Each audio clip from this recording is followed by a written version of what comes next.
Assalamu alaikum dear students, hope you all are doing well. In last video we had discussed how to compute the domain and range of trigonometric functions. Now we will start the exercise 12.1. If you had not seen the last video, kindly watch it first so that you get the idea how we have computed these values, as it is very important especially for the federal board students to have concept of domain and range, and they must know how we have calculated these values, because in federal board the question paper is mostly conceptual and SLO based, and there is probability that these questions can be asked from you. Okay, so let's start exercise 12.1. So in question number 1 we are required to find the domain, range and period of the following trigonometric ratios. So basically I had told you in detail what is domain, what is range, and I had also explained about period. If you remember, I told you the period of sine and cos is 2 pi and the period of tan theta is pi. What does period actually mean? I will just revise a little bit about the period. Basically period हम उसे कहते हैं कि हमारे पास sign और cause, अगर हम इनके ग्राफ्स बना रहे हो, हम वैल्यूज़ पुट करें, तो एक सर्टेन नंबर के बाद, एक सर्टेन एंगल के बाद हमारे पास वैल्यूज़ रिपीट होना शुरू हो जाती हैं. जिस तरह हमने ये बात ऑब्ज़र्व की थी कि हमारे पास tan आपके पास जो था वो 90 पे हमारे पास इन्फिनिटी आंसर देता था, उसके बाद 270 पे भी इन्फिनिटी आंसर देता था. देन अगर मैं यहाँ पे एक और वैल्यू निकालूँ, जिस तरह π/2 पे इन्फिनिटी आंसर देता था, 3π/2 पे इन्फिनिटी आंसर देता था, 5π/2 पे भी इन्फिनिटी आंसर देता था, 7π/2 पे भी इन्फिनिटी आंसर. जब वैल्यूज़ रिपीट हो रही हैं, जिस एंगल के बाद से वैल्यूज़ रिपीट होना शुरू होती हैं, हम उसको कहते हैं कि वो हमारे पास पीरियड है उस फंक्शन का. एन में अगर मैं देखूं तो यहाँ से यहाँ तक मेरे पास 90 डिग्री का 90 डिग्री था.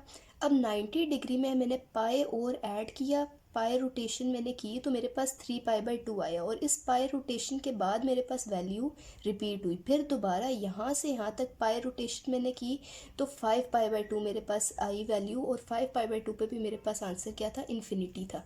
उसके बाद यहाँ से यहाँ तक दोबारा पाई रोटेशन मेरे पास 7π/2 आया, पाई मैंने इसमें ऐड किया, 7π/2 आया, और 7π/2 पर भी मेरे पास आंसर जो था इन्फिनिटी आता है. आप 90 के अलावा और अगर वैल्यूज़ भी चेक करके देखें, जो कि हम करेंगे जब हम ग्राफ्स करेंगे. मैंने थोड़ा सा ग्राफ करते वक्त ये बात बताई थी कि वैल्यूज़ रिपीट होना शुरू हो जाती हैं. तो tan की वैल्यूज़ पाई के बाद रिपीट होना शुरू होती हैं, यानी कि 180 डिग्री के बाद रिपीट होती हैं, और साइन और कॉस की वैल्यूज़ 360 डिग्री के बाद रिपीट होती हैं. ये बात आपने याद रखनी. इसी तरह साथ ही इनकी रेसिप्रोकल्स भी आ जाते हैं, कॉट और इसका कोसिकेंट और सीकेंट. इन दोनों का भी पीरियड 2 पाई होता है, और tan का और कॉट का पाई होता है. ये आपको याद होना चाहिए. अब हम डोमेन एंड रेंज निकालते हैं. डोमेन एंड रेंज के लिए आपको पिछला टेबल अच्छे से याद होना चाहिए. हमने ये देखा था कि साइन की डोमेन आपकी साइन t की हमने डोमेन देखी थी, वो थी हमारे पास -इन्फिनिटी से इन्फिनिटी, और रेंज उसकी थी -1 से +1 तक. अब हमने साइन ऑफ 3x की डोमेन और रेंज निकालनी है. हमारे पास ये फंक्शन बदल गया है. पहले हमारे पास सिंपल t था, जनरलाइज फंक्शन. अब हमारे पास फंक्शन में वैल्यू क्या है, 3x है, और हमारे पास यहाँ पे भी बाहर भी 3 मल्टीप्लाई हो रहा है. अब डोमेन देखते हैं.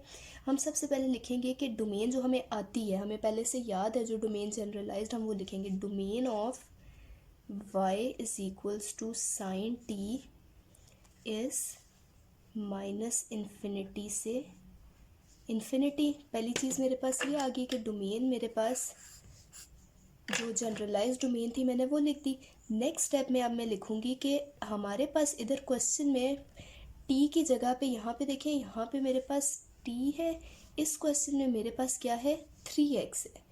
तो मेरे पास यहाँ पे अब मुझे भी तो 3x के लिए फिर डोमेन करनी होगी ना फाइंड, क्योंकि मेरे पास वेरिएबल यहाँ पे क्या है, 3x है. तो वेरिएबल वैसे तो x है, लेकिन यहाँ साइन के अंदर तो 3x अप्लाई हो रहा है. हम पहले 3x निकालेंगे, फिर हम वहाँ से x की निकाल लेंगे. अब यहाँ पे साइन t है, तो मैं यहाँ पे लिखूँगी for t is equals to 3x. तो मेरे पास आ जाएगा y is equals to sine 3x. Domain of y is equals to sine 3x is -infinity से पॉजिटिव इन्फिनिटी तक, टी की जगह पे मैंने 3x रिप्लेस कर दिया। अब मुझे डोमेन का ये बात पता है कि डोमेन हमेशा हम जो वेरिएबल होता है अंदर उसमें जो वैल्यू पुट करते हैं वो होती है डोमेन। तो हम 3 की तो हमें 3 की तो ज़रूरत नहीं है, 3 तो एक कांस्टेंट नंबर है। तो आप यहाँ पे क्या कर देंगे, डिवाइड बाय 3, क्योंकि हमारा वेरिएबल यहाँ पे x है ना, हमने x की डिफरेंट वैल्यूज़ पुट करनी है, हमें 3 की ज़रूरत नहीं है डोमेन में, तो हम डिवाइड बाय 3 करेंगे।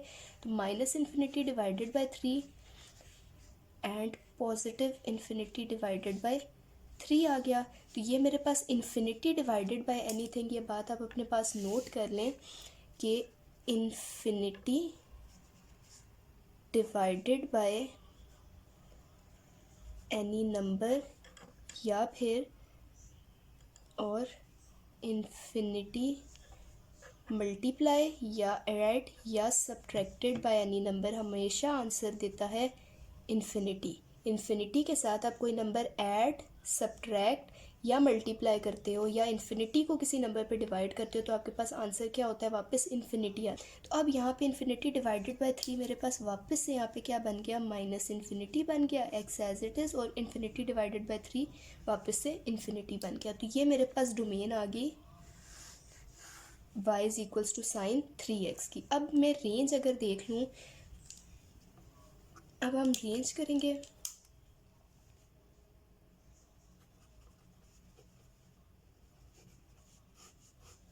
अब रेंज भी अगर हम अपने, सबसे पहले हमें टेबल से अपनी रेंज देखनी है कि हमारे पास साइन x की रेंज क्या थी, माइनस साइन t की रेंज थी -1 से +1 तक।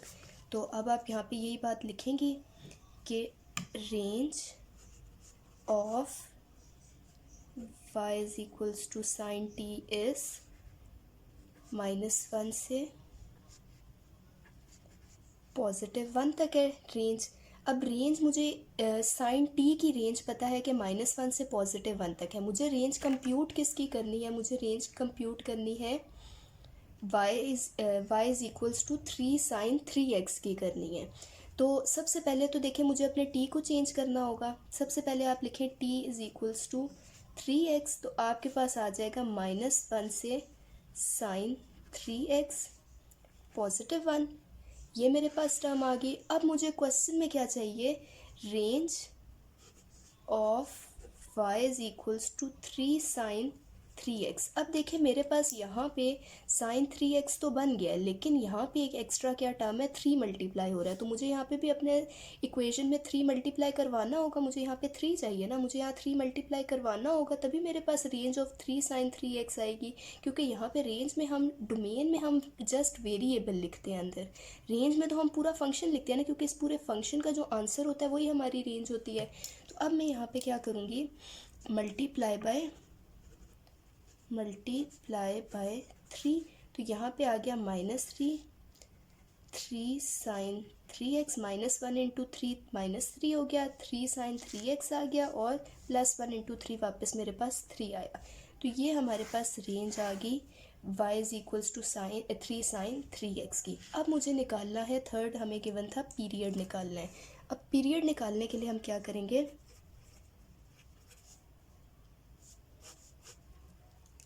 आपको पता है कि साइन का पीरियड क्या होता है, हमेशा 2π होता है। अब पीरियड के लिए मैं आपको एक छोटा सा फॉर्मूला बताऊंगी। पीरियड का मैंने आपको ये बता दिया कि वैल्यूज़ रिपीट होना शुरू हो जाएं जिस एंगल के बाद, उसको हम पीरियड कहते हैं। अब पीरियड का आप एक फॉर्मूला लिख लें कि period of F of k x हमेशा किसके इक्वल होता है, period of F of x divided by के। अब देखिए एफ ऑफ के एक्स का क्या मतलब है, एफ ऑफ एक्स हमारे पास नॉर्मल ट्रिग्नोमेट्रिक फंक्शन है, ठीक है। जब आप इसके साथ के मल्टीप्लाई करवा रहे हो, इट मीन्स कि फंक्शन के अंदर कोई एक वैल्यू, कोई एक कांस्टेंट नंबर मल्टीप्लाई हो रहा है, वो हमारे पास के है ना।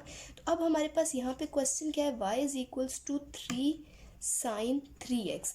अब देखें यहाँ पे हमारा एफ ऑफ एक्स क्या है, एफ ऑफ एक्स यहाँ पे मेरा है साइन एक्स, ठीक है। अब एफ ऑफ एक्स के अंदर एक वैल्यू 3 मल्टीप्लाई हो रही है ना, हमें बाहर से कोई लिंक नहीं है, हमारा बाहर से कोई पीरियड में हमें बाहर वाली वैल्यू से कोई कंसर्न नहीं है। ये हमें बाहर वाली वैल्यू से कंसर्न खाली रेंज में होता है, क्योंकि रेंज इस पूरी वैल्यू का आंसर होती है, इसलिए हमारे पास यहाँ पे ये बाहर वाली वैल्यू इंपॉर्टेंट होती है। लेकिन डोमेन में या पीरियड में हमारे पास ये बाहर वाली वैल्यू की कोई हमारे पास यूज़ नहीं होता है। अब हमारे पास यहाँ पे क्या है, एफ ऑफ 3x है, साइन 3x है ना, x के साथ अंदर 3 मल्टीप्लाई हो रहा है, एफ ऑफ 3x है, यानी कि मेरे पास साइन 3x वैल्यू है। इधर से मुझे पता चला कि एफ ऑफ k, यहाँ पे k की वैल्यू मेरे पास क्या है, 3 है। इस क्वेश्चन में k की वैल्यू 3 है, तो इसका पीरियड कैसे निकलेगा, period of y is equals to 3 sine 3x इस ना लिखें आप, इक्वल टू लिख लें, equals to period of F of X. Period of F of X क्या है, period of sine X. F of X मेरे पास नॉर्मल फंक्शन है ना, तो वो मेरे पास क्या है, साइन एक्स डिवाइडेड बाई के। हमारे पास क्या है, के की वैल्यू है यहाँ पे 3, क्योंकि फंक्शन के अंदर 3 मल्टीप्लाई हो रहा है। तो हमें साइन एक्स का पीरियड पता है 2 पाई डिवाइडेड बाई 3, तो इस पूरे फंक्शन का पीरियड क्या आ गया, 2 पाई बाई 3 के। ये फंक्शन आपके पास, आप इसे चेक कर लें बेशक, 2 पाई बाई 3 के बाद इस फंक्शन की वैल्यूज़ रिपीट होना शुरू हो जाएंगी। Okay, so the next question is tan 1/2x, ठीक है, tan हाफ x आ रहा है। अब इसमें हमने क्या करना है, हमने सबसे पहले अपने tan x की डोमेन देख लेनी है। सबसे पहले मैं डोमेन कैलकुलेट करूँगी, ठीक है। Domain of tan t y is equals to tan t की डोमेन में लिखूंगी सबसे पहले। इसमें मेरे पास ये इंटरवल गिवन है, साथ एक कंडीशन भी है, तो हम दोनों चीज़ें लिखेंगे। इंटरवल क्या है मेरे पास, minus infinity, t is between minus infinity to positive infinity, and t is not equals to 2n+1 whole pi divided by 2 and n belongs to integers. ये हमारे पास tan t की डोमेन है। अब मुझे निकालनी किसकी है, tan 1/2x की डोमेन निकालनी है। तो सबसे पहले मेरे पास यहाँ पे क्या चेंज होगा, t, यहाँ पे मेरे पास वेरिएबल t है, यहाँ पे मेरे पास क्या है, 1/2x है। तो सबसे पहले मैं करूँगी for t is equals to half x, मैं इसकी वैल्यू पुट करूँगी। तो domain of y is equals to tan x divided by 2, 1/2x को मैं x डिवाइडेड बाई 2 लिख सकती हूँ ना, is equals to minus infinity से, अब t की जगह पे मैंने x डिवाइडेड बाई 2 लिखना है, x divided by 2 positive infinity, and अब यहाँ पे भी t चेंज हो जाएगा, जो मेरे पास कंडीशन है उसमें भी t आपके पास चेंज हो जाएगा। t की जगह पे क्या आ जाएगा, x divided by 2 is not equals to 2n+1 whole pi by 2, और n इसी तरह आ जाएगा, n बिलोंग्स टू इंटीजर्स। अब देखें यहाँ पे मेरे पास, मुझे डिनोमिनेटर में, मुझे तो यहाँ पे खाली वेरिएबल चाहिए होता है। डोमेन में आप याद रखें कि हमें हमेशा वेरिएबल चाहिए होता है, जो भी वेरिएबल क्वेश्चन में हमें खाली वो लिखना है इधर। तो यहाँ पे हमें खाली वेरिएबल चाहिए होता है डोमेन में, और रेंज में हमें पूरी ये टर्म चाहिए होती है। तो यहाँ पे खाली वेरिएबल चाहिए, तो ये 2 एक्स्ट्रा है, इसको मुझे ख़त्म करना है। इसको ख़त्म करने के लिए क्या करूँगी, मल्टीप्लाई बाई 2, मल्टीप्लाई बाई 2 कर दूँगी। तो मेरे पास infinity multiplied by 2 into minus infinity x infinity into 2। अच्छा, अब ये जो मल्टीप्लाई बाय 2 किया वो मैं यहाँ कंडीशन में नहीं करूँगी, वो मैंने खाली इक्वेशन में किया। ये एंड के बाद कंडीशन लिखी हुई, ये एक अलहदा सेट है, ठीक है। आपने इसको और इसको वो नहीं करना, मिक्स नहीं करना, ठीक है। हम जो ऑपरेशन अप्लाई करें वो इक्वेशन ये है, इनइक्वालिटी ये है, ठीक है। इनइक्वालिटी हमारे पास ये है, इस इनइक्वालिटी में मैंने मल्टीप्लाइड बाई 2 किया है, इस इक्वेशन में नहीं किया है, ठीक है। ये मेरे पास एक अलहदा टर्म है, यहाँ पे मुझे करने की ज़रूरत नहीं है। यहाँ पे मैं सिंपली इस 2 को दूसरी तरफ भेज दूँ, यहाँ डिवाइड हो रहा है, उस तरफ जाके मल्टीप्लाई हो जाएगा, तब भी मेरा काम हो जाता है, ठीक है। या आप कर लें, लेकिन सब क्वेश्चंस में ये अप्लाई नहीं होता, इसलिए मैं आपको कह रही हूँ कि आपने ये इनइक्वालिटी की साइड पर मल्टीप्लिकेशन नहीं करनी, जो आपने यहाँ पर मल्टीप्लिकेशन नहीं करनी कंडीशन में, जो आप यहाँ कर रही हो, क्योंकि ये और ये दो अलहदा चीज़ें हैं। खाली यहाँ पे t की वैल्यू चेंज होती थी, तो मैंने यहाँ पे भी वैल्यू चेंज करवाई है। अब आगे इसकी ज़रूरत नहीं है, क्योंकि देखो अगर मैं यहाँ वैल्यू चेंज ना करवाती, यहाँ t लिखा होता, तो यहाँ पे आप डोमेन x की टर्म्स में निकाल रही हो, कंडीशन आपने t की टर्म्स में लिखी है, तो वो सेटिस्फाई तो नहीं होती ना बात। अच्छा, अब यहाँ से आ गया x is not equals to 2 into n+1 whole pi divided by 2 और n बिलोंग्स टू इंटीजर्स आ गया। अब देखें ये infinity into multiplied by anything मुझे पता है वापस इन्फिनिटी आता है, x आ गया, ये भी इन्फिनिटी आ गया, and x is not equals to 2 into 2 4n+2 whole, या आप ऐसा कर लें ये 2 और 2 कैंसिल कर लें तो ये आपके पास आ जाएगा 2n+1 whole pi and n belongs to integers. ठीक है, ये हमारे पास कंडीशन बन गई, ये डोमेन आ गई। और अब मैंने रेंज निकालनी है। रेंज, अच्छा जी, अब range of y is equals to tan t मेरे पास क्या होता है, tan t is between infinity, positive infinity and negative infinity, यही रेंज होती है मेरे पास। ठीक है, माइनस इन्फिनिटी से पॉजिटिव इन्फिनिटी तक हमारे पास रेंज होती है। अब range of y is equals to tan x divided by 2 के लिए मैं क्या करूँगी, put t is equals to x by 2, तो मेरे पास आ जाएगा माइनस इन्फिनिटी, सॉरी यहाँ पे आ जाएगा tan x डिवाइडेड बाई 2 और पॉजिटिव इन्फिनिटी। और देखिए ये मेरे पास डोमेन आ गई। अब इससे ज़्यादा मुझे कुछ मल्टीप्लाई या डिवाइड नहीं करना क्योंकि क्वेश्चन यही गिवन था, तो ये मेरे पास रेंज बन गई,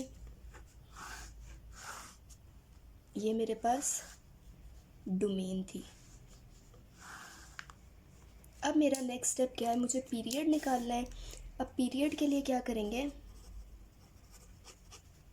पीरियड के लिए हमारे पास फॉर्मूला था कि period of F of k x हमारे पास किसके इक्वल होता है, period of F of x divided by के। तो हमारे पास एफ ऑफ के एक्स क्या है यहाँ पे, period of tan x divided by 2 क्या है। अब देख लें यहाँ पे k की वैल्यू क्या है, tan x मेरे पास है, फंक्शन है मेरे पास, फंक्शन क्या है tan x डिवाइडेड बाय, अब k लिखना है। मुझे बताएं यहाँ पे क्या है k, ये x है इंटू 1 डिवाइडेड बाई 2 है ना, तो k आपके पास क्या होगा, देखें ये क्या है, tan x मल्टीप्लाइड बाय 1/2 है ना, तो x के साथ क्या मल्टीप्लाई हो रहा है, 1/2 मल्टीप्लाई हो रहा है, तो k आपके पास क्या होगा यहाँ पे 1 डिवाइडेड बाय 2। तो tan का पीरियड आपको पता है पाई होता है डिवाइडेड बाय, tan का पीरियड आपको पता है पाई होता है डिवाइडेड बाय 1 डिवाइडेड बाय 2, तो इसको आप लिख सकते हैं पाई डिवाइडेड बाय 1/2, और ये हो गया पाई मल्टी, यहाँ रेसिप्रोकल ले लेंगे, मल्टीप्लाई में चेंज होगा, इज इक्वल्स टू 2 पाई। तो tan x डिवाइडेड बाय 2 का पीरियड क्या आया, 2 पाई आया। ठीक है, अच्छा अब देखिए, अब हमारे पास पार्ट 3 में क्या है, y is equals to cosecant x है, domain of y is equals to cosecant x हमें पता है माइनस इन्फिनिटी से पॉजिटिव इन्फिनिटी तक होती है, and t is not equals to n pi. ठीक है, अब हमने पुट क्या करना है, हमें यहाँ पे सॉरी यहाँ पे t आता है, t की जगह पे हमें क्या पुट करना है, 2x चाहिए हमें, तो put t is equals to 2x आ गया, तो domain of y is equals to cosecant 2x is, यहाँ पे t की जगह पे क्या आ जाएगा 2x और ये इन्फिनिटी, एंड यहाँ पे भी क्या आ जाएगा 2x is not equals to n pi. अब मुझे यहाँ पे 2 नहीं चाहिए, मुझे 2 डिनोमिनेटर, मुझे 2 जो है यहाँ पे नहीं चाहिए, मुझे खाली वेरिएबल चाहिए। मैंने ये बात बताई है कि डोमेन में हम खाली वेरिएबल लिखते हैं, तो यहाँ पे मैं क्या कर दूँगी, डिवाइड बाय 2, तो मेरे पास क्या आएगा minus infinity divided by 2 x infinity divided by 2, x के नीचे 2 से डिवाइड किया, कैंसिल हो गया आपके पास 2 और 2, एंड यहाँ पे मैं क्या करूँगी, इस x, ये 2 इधर मल्टीप्लाई हो रहा है, ये दूसरी साइड पे जाके डिवाइड हो जाएगा। ठीक है, तो मेरे पास क्या बचा, x is not equals to n pi divided by 2। ठीक है, ये मेरे पास क्या बन गई, डोमेन बन गई माइनस इन्फिनिटी से, and x is not equals to n pi divided by 2, ये मेरे पास डोमेन आ गई है। ठीक है, अब मुझे रेंज फाइंड करनी है। रेंज के लिए क्या करेंगे हम, रेंज हमें पता है, अब हमारे पास रेंज ऑफ कोसिकेंट t क्या है, ग्रेटर देन इक्वल टू 1 और लेस देन इक्वल टू -1 है। मेरे पास क्वेश्चन क्या है, मुझे चाहिए range of y is equals to cosecant 2x चाहिए, मुझे यहाँ पे t की जगह पे क्या चाहिए 2x चाहिए, तो मैं यहाँ क्या करूँगी, put t is equals to 2x, तो यहाँ पे मेरे पास आ गया range of y is equals to cosecant 2x क्या आ जाएगी, cosecant 2x is greater than equal to 1 और cosecant 2x is less than equal to 1। यहाँ मैंने t की जगह 2x लिख दिया, यहाँ पे भी t की जगह 2x लिख दिया, ठीक है। तो ये मेरे पास रेंज आ गई कोसिकेंट 2x की। अच्छा, अब मुझे फाइंड करना है पीरियड। तो पीरियड के लिए मुझे पता है, अब देखिए पीरियड का मुझे फॉर्मूला पता है कि पीरियड में मेरे पास period of F of k x मेरे पास किसके इक्वल होता है, अब देखिए पीरियड का मुझे फॉर्मूला पता है कि period of F of k x किसके इक्वल होता है, period of F of x divided by के। अब यहाँ पे पीरियड ऑफ कोसिकेंट 2x हमारे पास क्वेश्चन में हमारे पास कोसिकेंट 2x गिवन है। तो यहाँ पे देखिए x के साथ क्या मल्टीप्लाई हो रहा है, 2 मल्टीप्लाई हो रहा है ना, तो k की वैल्यू क्या होगी, यहाँ पे देखो x के साथ जो वैल्यू मल्टीप्लाई होती है वो k होती है, यहाँ 2 मल्टीप्लाई हो रहा है तो यहाँ 2 आ गया। पीरियड ऑफ कोसिकेंट x हमें पता है 2 पाई है, डिवाइडेड बाय 2, ये कैंसिल हुआ, मेरे पास आंसर आया पीरियड ऑफ कोसिकेंट 2x क्या, पाई के इक्वल आ गया। ओके, सो अब पार्ट 4 में हमारे पास है y is equals to cos 4x है। हमें पता है डोमेन ऑफ कॉस t किसके इक्वल है, minus infinity from t approaches from minus infinity to positive infinity. अब क्वेश्चन में हमारे पास यहाँ पे t है, यहाँ पे क्या है 4x है, तो मुझे क्या चाहिए, t की वैल्यू चाहिए 4x। तो मैंने यहाँ किया put t is equals to 4x, तो मेरे पास domain of y is equals to cos 4x क्या आई, माइनस इन्फिनिटी, यहाँ t की जगह पे आ गया 4x और यहाँ क्या आ गया, इन्फिनिटी आ गया। अब मुझे यहाँ पे 4 नहीं चाहिए, मुझे यहाँ पे खाली वेरिएबल चाहिए होता है। तो इस 4 को ख़त्म करने के लिए मैं क्या करूँगी, डिवाइड बाय 4 करूँगी। तो मेरे पास देखिए इन्फिनिटी डिवाइडेड बाय 4 वापस क्या आ जाएगा, वापस इन्फिनिटी आएगा। ये बात मैं बता चुकी हूँ कि इन्फिनिटी डिवाइडेड बाय एनीथिंग आपके पास वापस इन्फिनिटी आता है। x एज इट इज़ आ गया, 4/4 कैंसिल हो गया और यहाँ पे मेरे पास पॉजिटिव इन्फिनिटी आ गया। अब रेंज करते हैं, रेंज में हमारे पास क्या है, range of y is equals to cos T हमारे पास है -1 अप्रोच करती है -1 t कॉस टी -1 और पॉजिटिव 1 के दरमियान आता है। अब यहाँ पे हमारे पास t क्या है, 4x है, तो हम range of y is equals to cos 4x करेंगे। तो यहाँ पे मैं t की जगह पे 4x पुट कर दूँगी, तो यहाँ पे मेरे पास आया -1 कॉस, यहाँ पे t को खाली मैं चेंज कर रही हूँ, 4x is less than equal to +1। तो अब यहाँ पे मेरे पास जो भी रिक्वायर्ड क्वेश्चन था, क्वेश्चन में हमारे पास वैल्यू थी वो आ गई है, तो हमारे पास ये उसकी रेंज हो गई, ठीक है। ये मेरे पास डोमेन थी और ये मेरे पास रेंज आ गई। अब मुझे पीरियड फाइंड करना है। पीरियड में देखें एफ ऑफ के एक्स है, हमें चाहिए पीरियड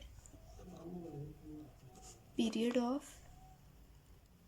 अब period of F of k x है कि एफ ऑफ के एक्स हमारे पास है कॉज ऑफ 4x। तो आपको नज़र आ रहा है एक्स के साथ जो वैल्यू मल्टीप्लाई हो रही होती है वही के होती है, तो हमारे पास के आ गया 4 के इक्वल। और period of cos x divided by के की वैल्यू क्या है 4। कॉज एक्स का हमें पता है पीरियड क्या होता है, 2 पाई होता है और डिवाइडेड बाय 4 है, ये कैंसिल होके 2 पाई डिवाइडेड बाय 2 आ गया इसका पीरियड, ठीक है। अब मेरे पास नेक्स्ट क्वेश्चन है part number 5, y is equals to secant 2x 6 secant 2x। Domain of y is equals to secant t मुझे पता है माइनस इन्फिनिटी से इन्फिनिटी होती है और t is not equals to 2n+1 whole pi divided by 2 आ गया। अब मुझे फाइंड करनी है यहाँ पे फर्स्टली मेरे पास t is equals to 2x है, तो आप यहाँ पे पुट कर लें, पुट मेन मेरे पास y is equals to secant t की डोमेन है, y is equals to secant t के, y is equals to 6 secant 2x मुझे गिवन है, y is equals to secant t की डोमेन मुझे पता है माइनस इन्फिनिटी से infinity and t is not equals to 2n+1 whole pi by 2 multiplied by pi by 2। अब मैंने यहाँ पुट किया t is equals to 2x, तो मेरे पास आया माइनस इन्फिनिटी, यहाँ पे t की जगह 2x पुट कर दिया, यहाँ पे भी t की जगह 2x पुट कर दिया।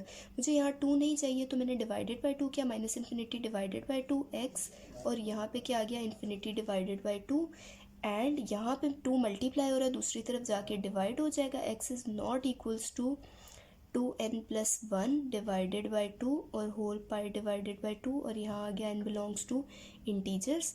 अब ये इन्फिनिटी डिवाइडेड बाय एनीथिंग मुझे पता है वापस इन्फिनिटी होता है, तो यहाँ पे इन्फिनिटी आ गया and x is not equals to, ये 2 और 2 मल्टीप्लाई हो गया तो यहाँ पे आया 2n+1 whole divided by pi by 4 और n बिलोंग्स टू इंटीजर्स। ये मेरे पास डोमेन बन गई।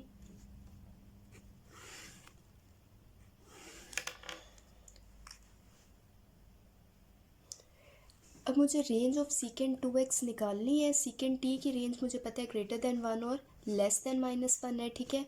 तो अब मुझे यहाँ पे क्या चाहिए, मुझे t की जगह पे पुट करना है, put t is equals to 2x आ गया। तो मेरे पास यहाँ से सीकेंड 2x की रेंज आ गई।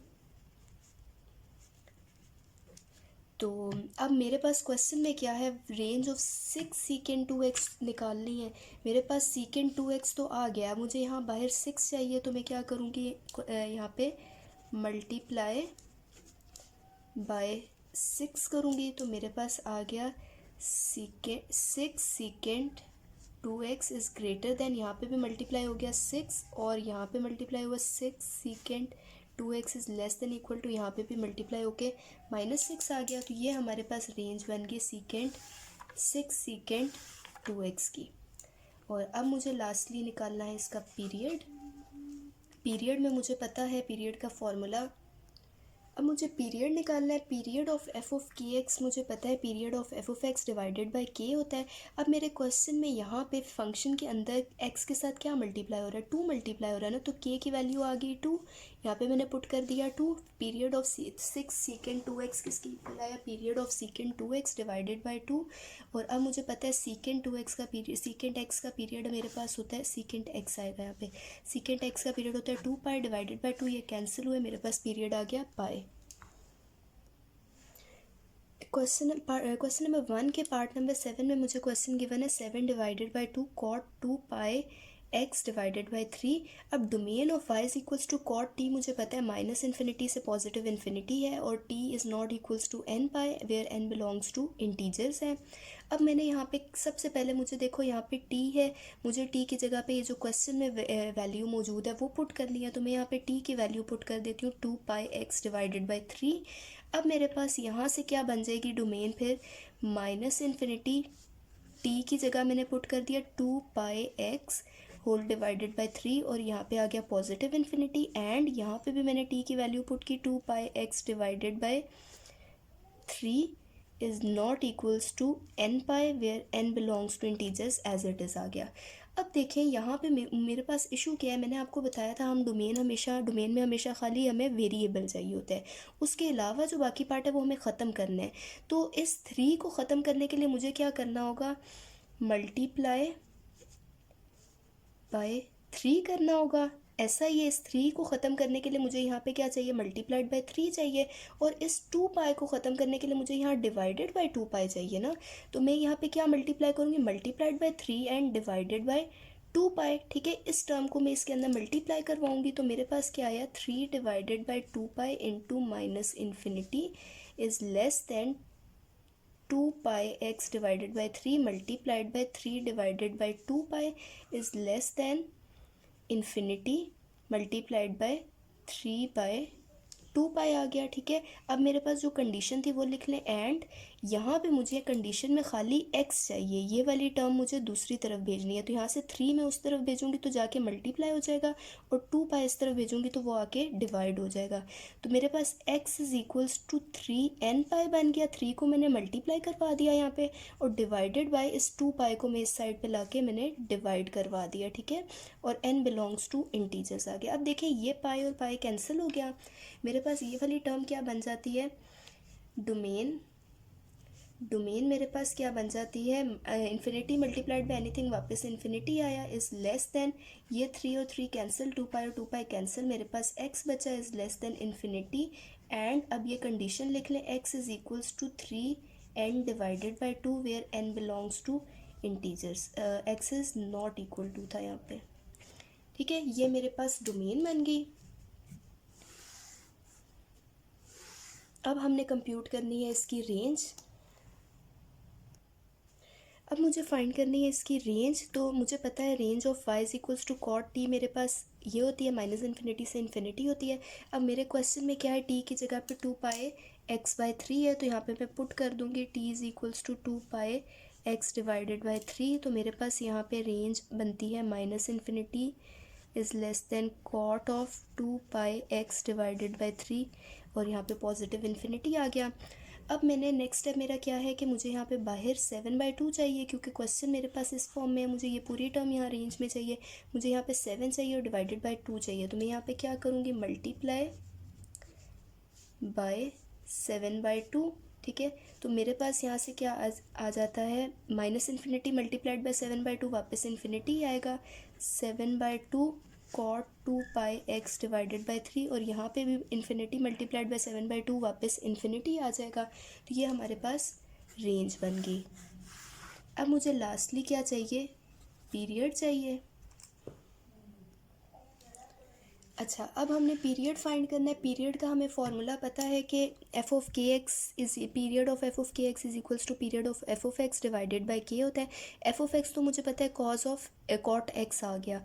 अब के की वैल्यू यहाँ पे क्या है, देखें ये कॉट एक्स है, एक्स यहाँ पे है, एक्स के अलावा जो भी नंबर यहाँ मल्टीप्लाई हो रहा है वो पूरा के है ना, तो इट मीन्स के मेरे पास किसके इक्वल है, 2π/3 के। तो यहाँ क्या आ जाएगा, 2π/3 पीरियड की जगह पे, ठीक है। तो यहाँ पे पीरियड के की जगह पे पीरियड ऑफ कॉट मुझे पता है पाई होता है, डिवाइडेड बाय 2π/3 आ गया। ये पाई और पाई कैंसिल हुए, आपके पास है 1 डिवाइडेड बाय 2/3। इसको आप लिख सकती हैं 1 डिवाइडेड बाय 2 डिवाइडेड बाय 3। आप इधर रेसिप्रोकल लें तो आपके पास आ जाएगा 3/2 which is equals to 3 divided by 2। अब हमारे पास क्वेश्चन है -1/4 tan x है, हमें इसकी डोमेन एंड रेंज फाइंड करनी है एंड पीरियड फाइंड करना है। देखिए tan t की मुझे डोमेन पता है। अब मेरे पास यहाँ पे मुझे t नहीं चाहिए, मुझे x चाहिए। तो मैं यहाँ पे क्या करूँगी, put t is equals to x। तो मेरे पास यहाँ से टर्म बन जाएगी minus infinity x infinity, t की जगह x आ गया, एंड यहाँ पे भी t की जगह मैं x सब्सटीट्यूट कर दूँगी, 2n+1 whole pi divided by 2 and n belongs to integers आ गया। अब मेरे पास क्वेश्चन में क्या है, ये मेरे पास डोमेन आ गई। अब मुझे रेंज फाइंड करनी है। अच्छा, एक चीज़ है आपकी बुक में डोमेन एंड रेंज की जो मैंने दूसरी रिप्रेजेंटेशन लिखवाई थी रियल नंबर्स की फॉर्म में, जो मैंने पहले लेक्चर में सिखाई थी कि हम इस तरह से भी रिप्रेजेंटेशन कर सकते हैं, वो वाली रिप्रेजेंटेशन में आपके पास आंसर्स गिवन है, वो मैंने आपको सिखाई हुई है रिप्रेजेंटेशन, ठीक है। तो आप इन क्वेश्चंस में वो अप्लाई कर सकते हैं। आप देखें, इस चीज़ का मैंने मतलब बताया था, इसका मतलब क्या होता है, हमारे पास ऑल रियल नंबर्स होता है, ठीक है। और इसमें से किस तरह के नंबर्स माइनस हो रहे हैं, x is equals to 2n+1 into π/2 वाले नंबर्स माइनस हो रहे हैं। तो ऑल रियल नंबर्स माइनस, अब हम एक सेट लिखेंगे। किस तरह से लिखेंगे, सेट के अंदर वैल्यूज़ कौन सी हैं, x की वैल्यूज़ हैं, x की किस किस्म की वैल्यूज़ हैं, x such that x is equals to 2n+1 whole pi divided by 2 and n belongs to integers, ठीक है। मैंने ये बात पिछले वीडियो लेक्चर में, जो मेरा फर्स्ट लेक्चर था, उसमें भी मैंने ये बात बताई थी चैप्टर 12 के पहले लेक्चर में, कि हम यहाँ पे x is not equals to 2n+1 whole pi divided by 2 लिखते हैं। क्यों, क्योंकि यहाँ पे हम लिख रहे हैं कि ये पूरा इंटरवल इंक्लूडेड है और इसमें से इस टाइप के एलिमेंट्स इंक्लूडेड नहीं है। यहाँ पे मैं क्या लिख रही हूँ, कि मैं लिख रही हूँ कि ऑल रियल नंबर्स का सेट इंक्लूडेड है, लेकिन उसमें से मैं माइनस कर रही हूँ कुछ एलिमेंट्स। अब वो कौन से एलिमेंट्स माइनस कर रही हूँ, ऐसे एलिमेंट्स माइनस कर रही हूँ जिनकी फॉर्म है 2n+1 whole pi divided by 2। तो इसलिए मैं यहाँ पे इक्वालिटी का साइन डाल के लिख रही हूँ कि इस तरह के नंबर्स मुझे इस सेट में से माइनस कर देने। ये नोटेशन मैंने बहुत अच्छे से फर्स्ट लेक्चर में एक्सप्लेन की थी, मैं उसको डिस्क्रिप्शन में उसका लिंक भी दे दूँगी, आप वहाँ से ये नोटेशन सीख सकते हैं। मैंने अभी यहाँ पे दोबारा भी वो समझा दी है, ठीक है। सब क्वेश्चंस में आपने ये नोटेशन अप्लाई कर लेनी है। अच्छा, इसके बाद हमारे पास क्या है, रेंज है। मेरे पास आ गई y is equals to tan t की रेंज माइनस इन्फिनिटी से इन्फिनिटी है, ठीक है। यहाँ पे मेरे पास मैंने t को x पुट कर दिया, क्योंकि क्वेश्चन में मेरे पास x यूज़ हो रहा है, यहाँ पे x आ गया। अब मुझे रेंज में मुझे पता है मुझे यहाँ पे पूरी वैल्यू चाहिए होती है। तो यहाँ पे क्वेश्चन में वैल्यू क्या है, -1/4 इंटू tan x है, तो मुझे यहाँ -1/4 चाहिए। तो मैं यहाँ क्या करूँगी, मल्टीप्लाई बाय -1/4 करूँगी। तो अब जब मैं -1/4 से मल्टीप्लाई करूँगी, एक बात आपने यहाँ याद रखनी है कि जब भी हम नेगेटिव नंबर से मल्टीप्लाई करवाते हैं तो इक्वालिटी रिवर्स हो जाती है, जो इनइक्वालिटी रिवर्स हो जाती है।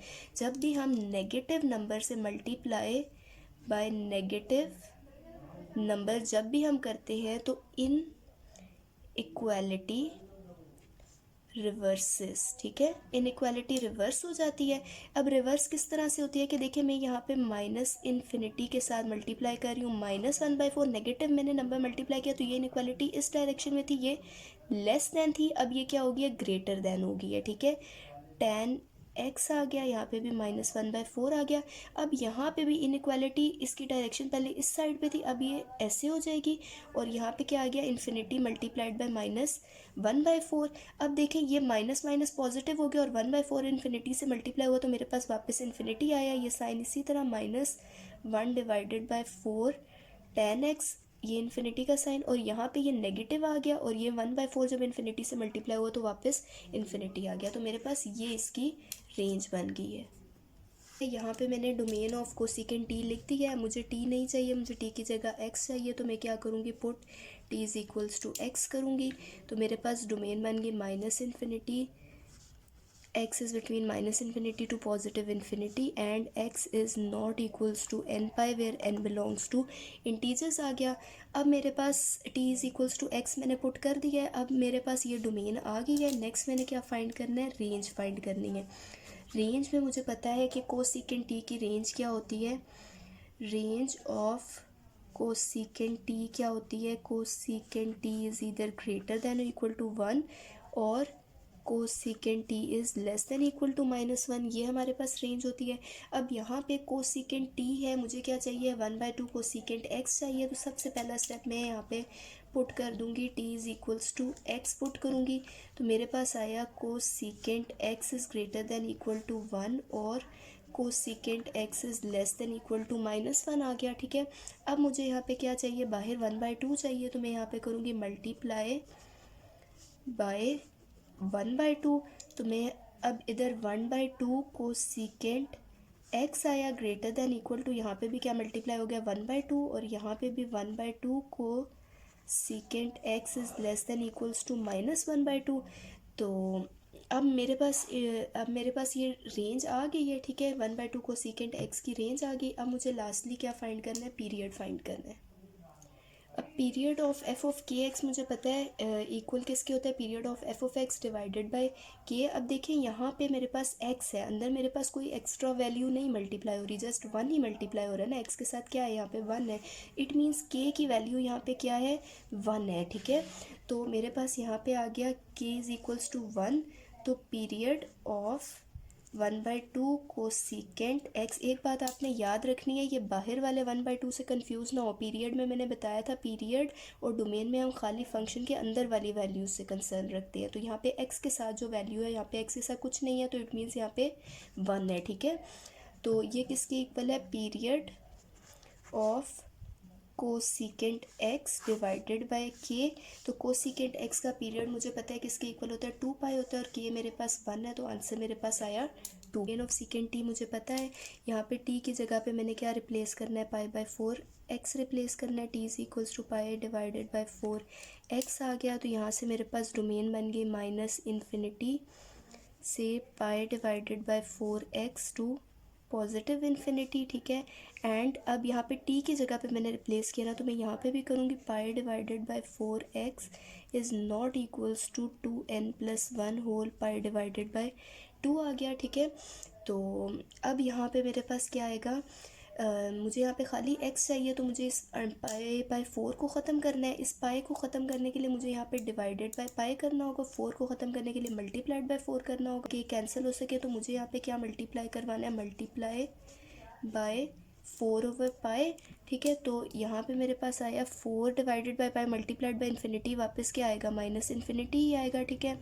और यहाँ पे मल्टीप्लाई करूँगी 4 divided by pi multiplied by pi divided by 4 और infinity multiplied bye 4 divided by पाई। चले इसको लिख ले यहाँ पे 4 डिवाइडेड बाय पाई, ठीक है। एंड अच्छा, अब यहाँ पे मेरे पास 4 इधर डिवाइड हो रहा है, इधर डिवाइड हो रहा है उस तरफ जाके मल्टीप्लाई होगा, पाई इधर मल्टीप्लाई हो रहा है इस तरफ आके डिवाइड हो जाएगा।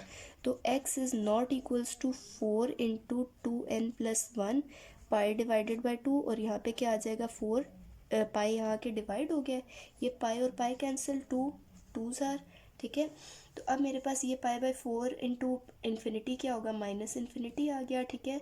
यहाँ पे मेरे पास आ गया x और यहाँ पे भी आ गया infinity, and x is not equals to, ये आपके पास आई कटिंग होगी, इसको मल्टीप्लाई कर लें, 4n+1, n belongs to integers आ गया। ये हमारे पास डोमेन बन गई इसकी सीकेंट पाई बाई 4x की। अच्छा, मैंने दूसरी नोटेशन में भी लिखना बताना था, यहाँ पे क्या है हमारे पास ऑल रियल नंबर्स माइनस किस तरह के हम इंटीजर्स नंबर्स उसमें से माइनस कर रहे हैं, इस टाइप के नंबर्स माइनस करने हैं ना। x is equals to 4n+1 जैसे नंबर्स हमें नहीं चाहिए डोमेन में, तो मैं करूँगी x such that x is equals to 4n+1 where n belongs to integers आ गया, ठीक है। इसी तरह पिछले वाले क्वेश्चन में भी मैं डोमेन दूसरी तरह से लिखना बताना भूल गई थी। देखिए यहाँ पे भी क्या है, minus infinity, x approaches from minus infinity to positive infinity, और x is not equals to n pi है। तो यहाँ पे मैं क्या करूँगी, all real numbers minus x such that x is equals to n pi where n belongs to integers आ गया, ठीक है। और अब इसमें रेंज अगर आप इस तरह से भी डोमेन अपनी लिख देती हैं ना, उससे कोई फ़र्क नहीं पड़ता, आपका आंसर करेक्ट है, ठीक है, कोई मिस्टेक नहीं है। लेकिन मेजॉरिटी टीचर्स स्पेशली बोर्ड में बुक के एंड का आंसर उसको कंसिडर करते हैं, इसलिए इट इज़ बेटर कि आप बुक की फॉर्म में आंसर लिखें, तो आपका आंसर ज़्यादा ऑथेंटिक होगा, ठीक है। अब रेंज ऑफ सीकेंट टी मुझे पता है, मुझे किसकी रेंज फाइंड करनी है, range of secant pi by 4x निकालनी है मुझे। तो मैं यहाँ पे सबसे पहले क्या करूँगी, t is equals to pi by 4x put कर दूँगी। तो मेरे पास आया secant pi divided by 4x is greater than equal to 1 and secant pi by 4x is less than equal to -1 आ गया। अब मैंने आपको बताया है कि आपकी बुक में नोटेशन इस तरह वाली यूज़ हुई हुई है, ऑल रियल नंबर्स माइनस कोई सेट वाली नोटेशन इस्तेमाल हुई हुई है आपकी बुक में, तो हम भी वही नोटेशन फॉलो करते हैं। अब इस सेट को उस नोटेशन में कैसे लिखेंगे, अगर मैं इसको नंबर लाइन पे आपको दिखाऊं तो ये दरमियान में मेरे पास 0 है, यहाँ -1 है, यहाँ +1 है, ठीक है।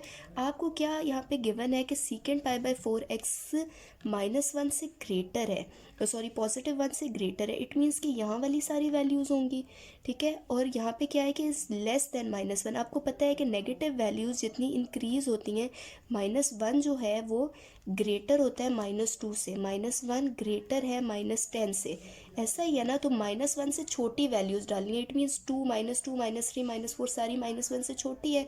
नेगेटिव नंबर्स के लिए याद रखें कि वो जितना वो इंक्रीज़ होते हैं उतने ही वो छोटे होते हैं, ठीक है, उतना वो डिक्रीज़ होते जाते हैं, कि -1 जो है वो -10 से बड़ा है, ठीक है। जितना नेगेटिव नंबर इंक्रीज़ होगा उतनी उसकी वैल्यू छोटी होती जाती है। तो -1 से छोटे नंबर्स यहाँ पे आ रहे हैं ना, तो छोटे नंबर्स ऑब्वियसली ये वाली साइड होगी, ये वाले सारे नंबर्स -1 से छोटे हैं।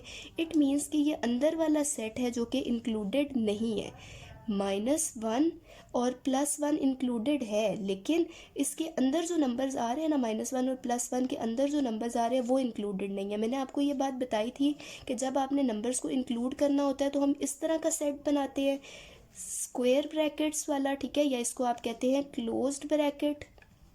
और अगर आपने नंबर्स एक्सक्लूड करने होते हैं तो हम इस तरह राउंड ब्रैकेट बनाते हैं। ये क्या होता है, एक्सक्लूड करने के लिए नंबर्स को, और ये इंक्लूड करने के लिए, ठीक है। ये बात अगर आपको नहीं पता तो इसको प्लीज़ अपने माइंड में क्लियर कर लें इस कॉन्सेप्ट को, कि स्क्वायर ब्रैकेट्स अगर मैं लिखती हूँ ना किन्हीं भी दो नंबर्स के दरमियान, जिस तरह ये -1 है और ये +1 है, ठीक है, तो -1 से +1 के दरमियान अगर मैं स्क्वायर ब्रैकेट्स बना रही हूँ, इसका मतलब ये है कि ये मेरे पास नंबर लाइन है 0 -1 +1।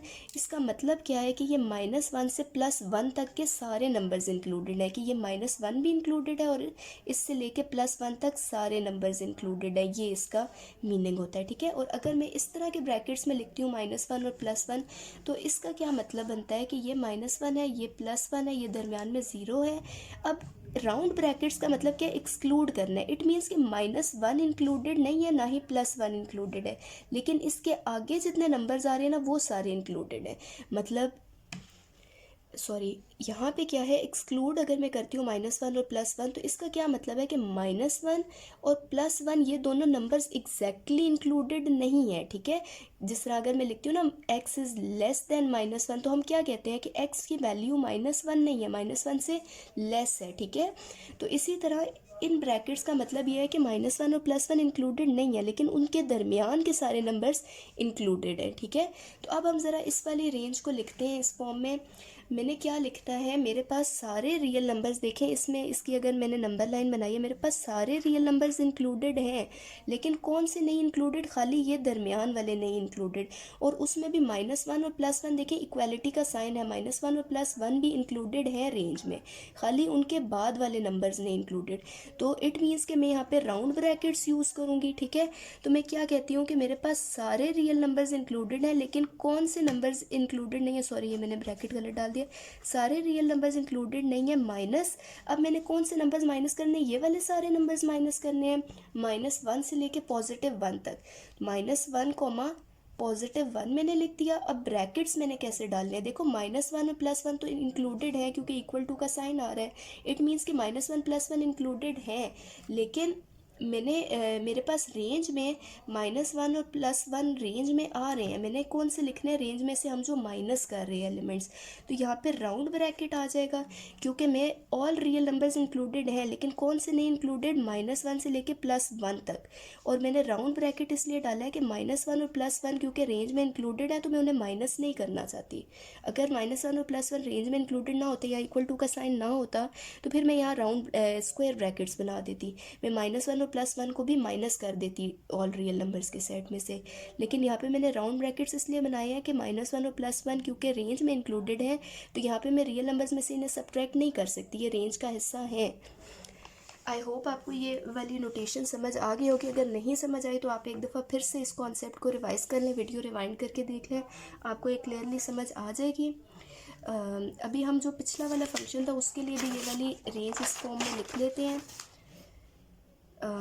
ये वाला फंक्शन जो हमारे पास था कोसेकेंट, इसको मैं यहाँ पे लिख लेती हूँ। मेरे पास फंक्शन था 1/2 cosecant x is greater than equal to 1/2 और 1/2 cosecant x is less than equal to -1/2। ये मेरे पास पार्ट नंबर, ये जो था पार्ट नंबर का मेरे पास डोमेन रेंज आई थी, इसको भी हमने इस नोटेशन में नहीं लिखा था, तो इसको भी लिख लेते हैं इस नोटेशन में। ये मेरे पास रेंज मैंने निकाल ली थी इसकी। अब देखें आपने इसको लिखना है ऑल रियल नंबर्स वाली नोटेशन में, तो देखें इसमें क्या है, 1/2 और -1/2 है। ये आ गया -1/2, ये दरमियान में 0, ये 1/2 आ गया। अब मेरे पास नंबर्स कौन से इंक्लूडेड है, -1/2 इंक्लूडेड है, और उससे लेस सारे नंबर्स इंक्लूडेड है, और 1/2 इंक्लूडेड है, और उससे ग्रेटर सारे नंबर्स इंक्लूडेड है। कौन से नंबर्स रह गए, -1/2 और 1/2 के दरमियान वाले नंबर्स इंक्लूडेड नहीं है, मतलब इन सारे नंबर्स को मैंने क्या कर देना है, सब्ट्रैक्ट कर देना है from set of real numbers, ठीक है। इन सारे नंबर्स को मैंने सब्ट्रैक्ट कर देना है, मुझे 1/2 एग्जैक्टली -1/2 और 1/2 को सब्ट्रैक्ट नहीं करना, इसलिए मैं राउंड ब्रैकेट्स बनाऊंगी। अगर ये भी मेरे पास यहाँ इक्वालिटी का साइन ना होता तो फिर मैं स्क्वायर ब्रैकेट्स बना देती, लेकिन यहाँ पे क्योंकि ये इंक्लूडेड है रेंज के सेट में, खाली इनके बाद वाले नंबर्स इंक्लूडेड नहीं है, इसलिए मैं राउंड ब्रैकेट बनाऊंगी।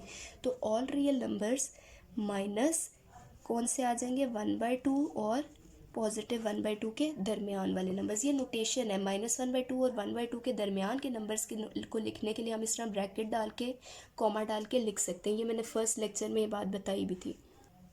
ये मैंने पार्ट 8 की रेंज आपको बता दी है, दूसरी नोटेशन बता दी है, रेंज हम पहले कैलकुलेट कर चुके थे। अब हम जो पार्ट नंबर 9 कर रहे थे उसका हमने पीरियड निकालना था। इसका पीरियड हमें पता है, period of a period of secant π/4x divided by π/4x किसके इक्वल है, period of secant x divided by k के इक्वल है। secant x का पीरियड मुझे पता है 2 होता है। अब यहाँ पे k की वैल्यू क्या आती है, π/4 आती है, पाई डिवाइडेड बाय 4 आती है। ये आगे वैल्यू, ये पाई और पाई कैंसिल, आपके पास क्या बचता है, या इसको ऐसे लिख लें 2 पाई डिवाइडेड बाय π/4, ठीक है। इसको आपने लिख लिया 2 pi multiplied by 4 divided by पाई, ठीक है। तो आपके पास पाई और पाई कैंसिल और 2 4 सा 8 आ गया, ठीक है। तो पीरियड आपके पास इसका क्या है, 8 है। अच्छा, मैक्सिमम और मिनिमम वैल्यू हमारे पास क्या होता है, मैक्सिमम वैल्यू के हमारे पास ग्राफ जिस मैक्सिमम वैल्यू को रीच कर रहा है वो हमारे पास क्या होती है, मैक्सिमम वैल्यू ऑफ फंक्शन के सबसे हाईएस्ट वैल्यू जो ग्राफ की आ रही है। और मिनिमम वैल्यू क्या होती है कि सबसे लोएस्ट वैल्यू जिसको ग्राफ रीच कर रहा हो वो हमारे पास क्या होता है, मिनिमम वैल्यू होती है।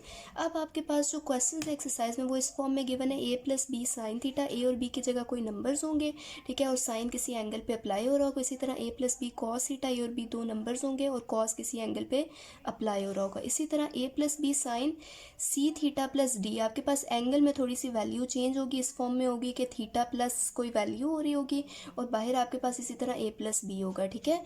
तो इस तरह के क्वेश्चंस में आपको मैक्सिमम और मिनिमम दोनों इन चारों टाइप्स के क्वेश्चंस में मैक्सिमम वैल्यू का फॉर्मूला है कैपिटल M = a + बी का हम ले लेते हैं एब्सोलूट कि अगर बी की कोई नेगेटिव वैल्यू है, एब्सोलूट का क्या मतलब होता है, ये बी, ये क्या है, एब्सोलूट है, ठीक है। और ये इसका मतलब क्या होता है कि अगर बी की नेगेटिव वैल्यू है तो वो क्या हो जाएगी, पॉजिटिव में चेंज हो जाएगी। इसी तरह मिनिमम का फॉर्मूला क्या है, स्मॉल m से हम इसे रिप्रेजेंट करेंगे, a - b एब्सोलूट आ गया।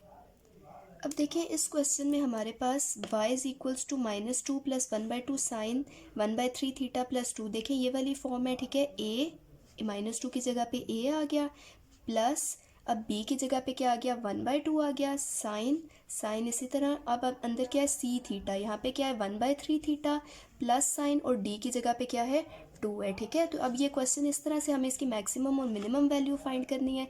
अब इसमें मुझे पता है, क्वेश्चन में मुझे नज़र आ रहा है क्वेश्चन को देख के कि a मेरे पास क्या है, -2 है, और b क्या है, 1/2 है, ठीक है। तो मैं यहाँ पे a और b की वैल्यूज़ लिख लेती हूँ, a = -2, b = 1/2। अब मुझे मैक्सिमम वैल्यू निकालनी है, तो कैपिटल M किसके इक्वल होगा, a + b मैग्नीट्यूड। तो a मेरे पास है -2 प्लस 1/2 का मैग्नीट्यूड। अब 1/2 ऑलरेडी पॉजिटिव वैल्यू है तो ये पॉजिटिव ही रहेगी, ठीक है।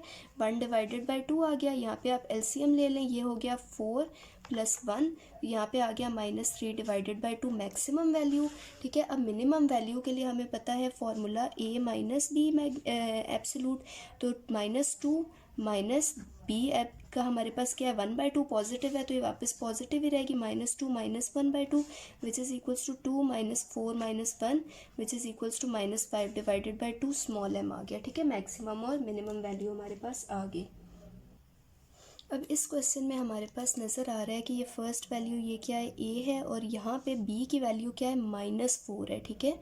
b आपके पास -4 है, तो यहाँ पे मेरे पास आ गया a = 5 और b आ गया -4, ठीक है। तो a आपके पास आया 5 प्लस यहाँ पे b के अंदर -4 आ गया एब्सोलूट के अंदर, तो एब्सोलूट के अंदर नेगेटिव वैल्यू हो तो वो क्या हो जाती है, पॉजिटिव हो जाती है। 4 मैंने पॉजिटिव साइन के साथ लिख दिया, तो 5 + 4 मेरे पास आ गया 9। इसी तरह मिनिमम वैल्यू के लिए 5 -4 आया। अब ये जो -4 है, 5 ये वाला माइनस एज इट इज़, और ये वाला जो -4 है ये पॉजिटिव बन जाएगा, ठीक है।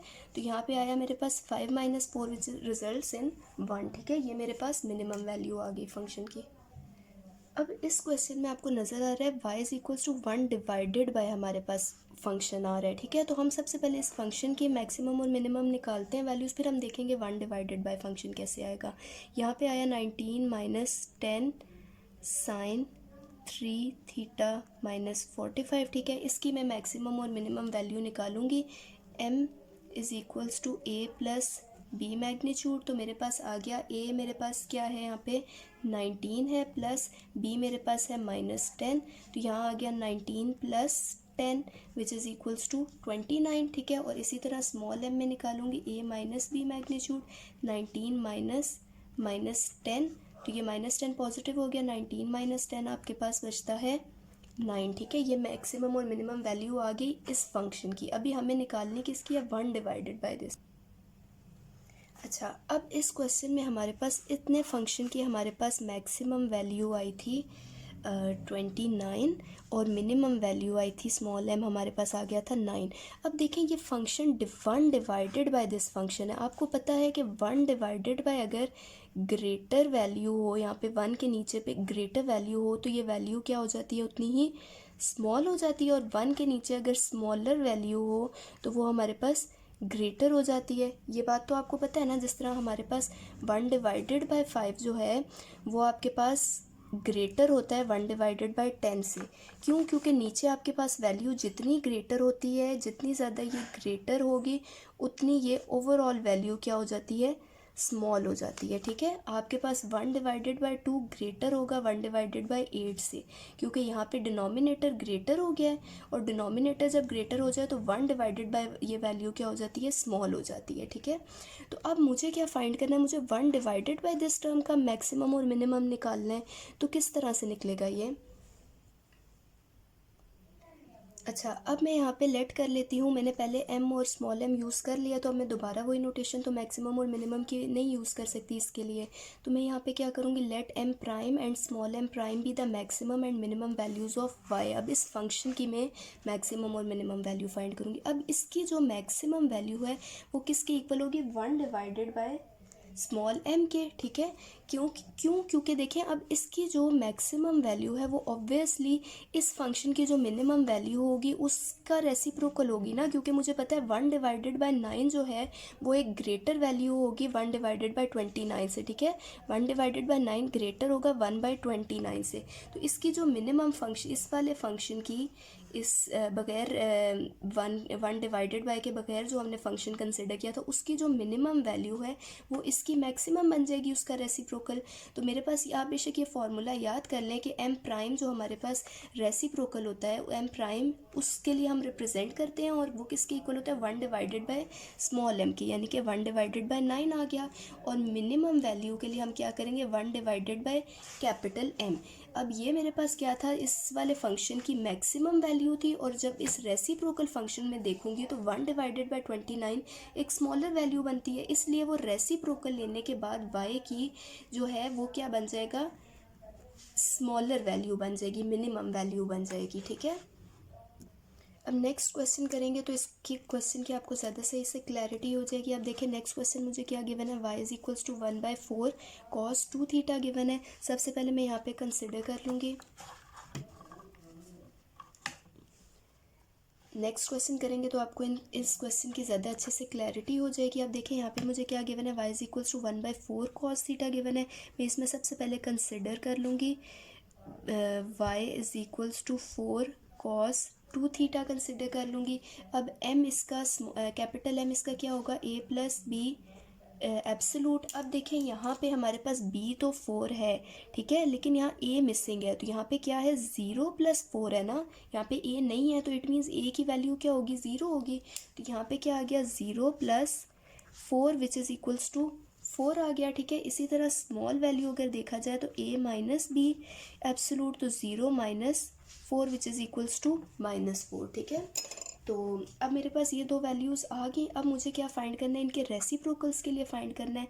फॉर रेसिप्रोकल्स मुझे पता है कि कैपिटल M किसके इक्वल होता है, 1/स्मॉल m के, और स्मॉल m प्राइम किसके इक्वल होता है, 1/कैपिटल M के। ठीक है, तो मेरे पास क्या है, m prime and m be the maximum and minimum values of y। ठीक है, इसको आप y प्राइम लिख लें, या इसको आप अभी इस तरह बस ऐसे ही लिख लें बगैर y के लिखे, क्योंकि y हमारे पास ये वाली टर्म है। ठीक है, y, अब इस y यानी रेसिप्रोकल के बाद वाले फंक्शन की मैंने कह दिया मैक्सिमम वैल्यू m प्राइम है और मिनिमम वैल्यू क्या है, स्मॉल m प्राइम है।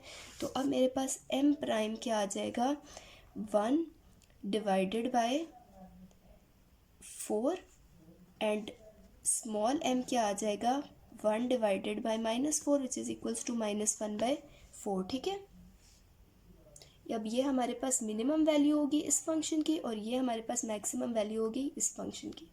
In this video we have completed exercise 12.1. If you liked the video and understood the concepts, please subscribe my channel and also share it with all the mathematics students around so that they can also get help from this video.